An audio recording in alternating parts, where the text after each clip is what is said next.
have a very accomplished scholar and a researcher, a highly recognized academic, Professor Veranja Karunarathna. He is a senior professor at the University of Peradeniya and also the chair of Slintec Academia, also the chairman of the Intellectual Property Commission. So he's had a wealth of experience and understanding on all the topics connected to science and research and everything else. His input to us will be on research and graduate education today. Yeah, okay. It's slightly better, I hope. I just want to start this with, thank you very much, Sujata, Tara, for inviting me. Glad to see you, Mr. Dissanayaka.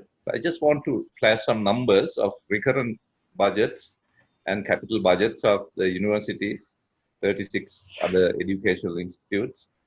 The recurrent is about 45 billion rupees, and the capital comes to about 16 billion. And together taken, this is about 61 billion, and that amounts to over $300 million of expenditure.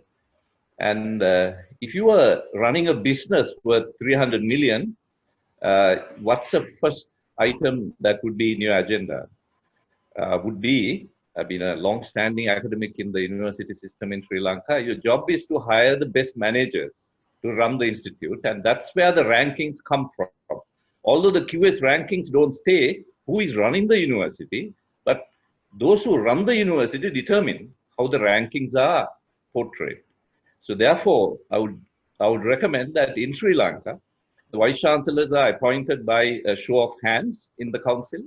Probably one of the few countries in the world that they raise hands and appoint the Vice Chancellor. They ought to be appointed through competitive interviews, and top researchers and top accomplished academics must get into these points. If you do that, then the deans would raise their standards, because traditionally the deans have a higher probability of becoming Vice Chancellors. So I think we need to have a change in that. With the money we spend, although not adequate, we can increase our rankings. I believe strongly, and that's one of the things that I have realized over the years of my work here. Now, I'm asked to talk about research. The gross domestic expenditure, these are the numbers that I have, published by the National Science Foundation in 2017. It still hasn't gone up. Maybe it has gone up to 1 point, little over 0.16, hovering around. Again, it goes up and down. Although the dollar amounts or the rupee amounts have increased over the years, it is not adequate, and the research output shows it. Although there are some bright spots, which I will talk about as I go along. Now, capital recurrent expenditure on R&D, capital stands at a low amount of about 3 billion, and recurrent at about 13 billion. And I think these numbers overlap with the numbers that I showed in the university expenditure. There is an overlap. This is the countrywide capital recurrent expenditure for R&D only. Universities do spend money on research, although that amount is not substantial. Gross domestic expenditure on R&D by sectors: government R&D institutes about 6 billion, higher educational institutes about 3 billion. You can see there is a disparity here. This number for higher educational institutes ought to be higher than that, because globally, most of the R&D and the innovation still take place within the universities, as opposed to even government research labs. So I think this number is a disparity and a mismatch. And the business and the private non-profit are at a low level. Now, research activities, if you look at it, for basic research, 26% at 4 billion. Applied research is the largest quantum of money at 8 billion, 50%. And experimental development, which is even not quite between, I mean, it is between basic and applied, I would define as this experimental research. So natural sciences attract about 3 billion. engineering and technology about 3, medical sciences 1.5. Numbers go down as we go into other disciplines. And distribution of R&D persons by sector, if you look at it, the government research institutes about 1,500, universities about 3,500, and the business is not insubstantial at 725, if you look at it, and who are doing research of some kind. And these are the numbers we have. So this is what we have inside our closet, inside our cabinet. The number of R&D persons by sector, the total wealth of the country in terms of sciences. Now, male and female, natural sciences, there is sort of parity. All sectors, if you look at it, there is parity, although the number of females in recent times have increased.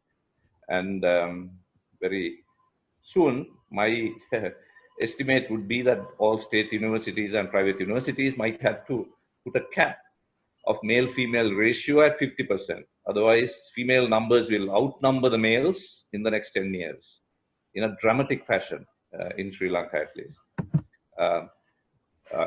Educational qualifications, PhDs at half, females at half, roughly, little over half of the males. MPhils, there is some sort of parity, if you look at it. And at bachelor's level, you can see there is almost parity. In fact, the females are outnumbering the males.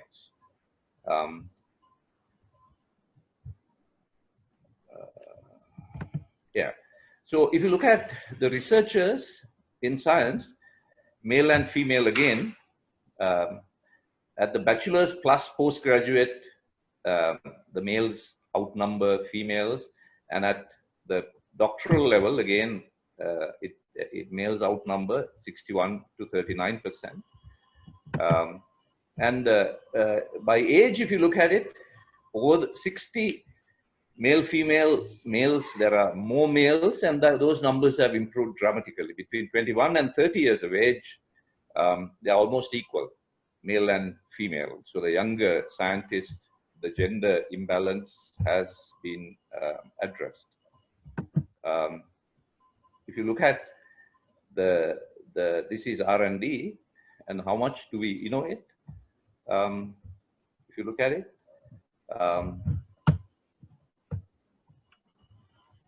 these numbers, unfortunately, the numbers become not visible.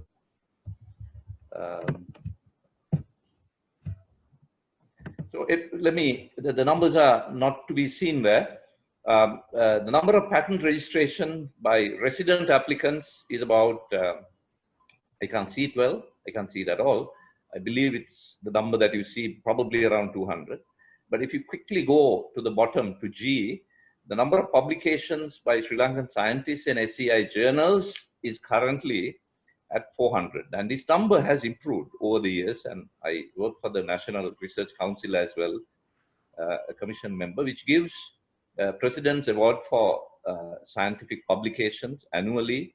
And we can see the number of publications going up dramatically. And these are SCI publication journals. So if you look at the US statistics of per publications per $1,000 of R&D funding, Sri Lanka is doing quite well, actually.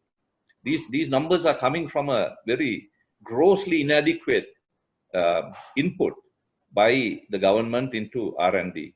And this number will continue to improve as it is in 2017. I'm sure now we are over 600 papers per year. So considering that we have no more than 4,500 active scientists, of that, about a half that publishing scientists, I think this number is quite reasonable. So the patents, if you look at it, the numbers of patents, mostly in drugs, cosmetics, and other related product developments. Process technology remains very popular in terms of process improvements and so on. Energy and generating devices and food and beverage technology is at the bottom of that list. SCI journal publications, medical and health sciences top the list, and they do get globally cited more than physical and engineering sciences, because Sri Lanka's medical practices mostly being tropical medical practices, the citations tend to be relatively higher than other sciences. Here it says physics, but I presume it is physical sciences, which includes chemistry, material science, and physics. Stands at about 100. Engineering technology, sorry, I can't see the number, and the numbers go down as we go down the list in disciplines. The products, the innovation types, this is what basically brings the money if the products are exported, or generates money within the country if the products are commercialized. Relatively small numbers. And if I may remind some of you, Sri Lanka's high-tech exports out of our total exports, not in the slide, high-tech exports out of total exports is grossly inadequate number of 0.15%. Unless we don't improve this number to at least 10%, whatever the politicians tell us, we will find it difficult to get to an upper middle income country. Because it is these high-tech products whose margins are much higher than the products that we export, which are non-value added products, commodities. If you don't get out of this commodity mindset of exports, we are not going to make it to upper middle income country, notwithstanding the promises that the politicians make for us, particularly at elections. Just the postgraduate output is not significant. That's my conclusion. I have this one last slide to say that. Now, if you look at the PhDs that contribute to science, IT, medicine, engineering and architecture, and agriculture, if you look at this, you can see the number is about 2,500. Sorry, it's about 2,500 for any given year, and the chart up there shows you that it's the PhDs out of that is about 1.4%. These are 2018 statistics from the UGC handbook, and the numbers I know has not dramatically gone up in today's context. So 1.4%, the PhDs, out of which is about 40 PhDs a year we are producing, which is not enough in this country. You know, all great countries must produce their great PhDs, and if you go to India, the Indian Space Agency director is an Indian PhD, not a PhD from Cambridge. And we seem to be waiting for PhDs to come from abroad to fill the vacancies we have, which has not been a realized dream for the last 50 years in this country. They do come, but not in quantities we require. So this number has to go up from 40 to 400. But if you keep on producing PhDs, and if they don't find adequate employment, that is a problem also. I know that the numbers, somebody mentioned that there are 1 million foreign students, undergraduate included in the US, and I myself am a chemist, teach my chemistry special students who number about between 30 and 40 a year. After 2 years of graduation, 100%, virtually 100% of these kids end up in the US, never to return, or return insubstantially. So we do want them to come back, but then imagine if all of them were to 1 year, if they decide all of them, we are going to come back home this year, and that we don't have jobs to give for those influx of students who come in this country. So with that, at least a brighter looking statement that we need to improve this number, and compared to 10, 15 years ago, this number 40 is an improvement. It has doubled, but just doubling doesn't seem to be enough. Thank you very much.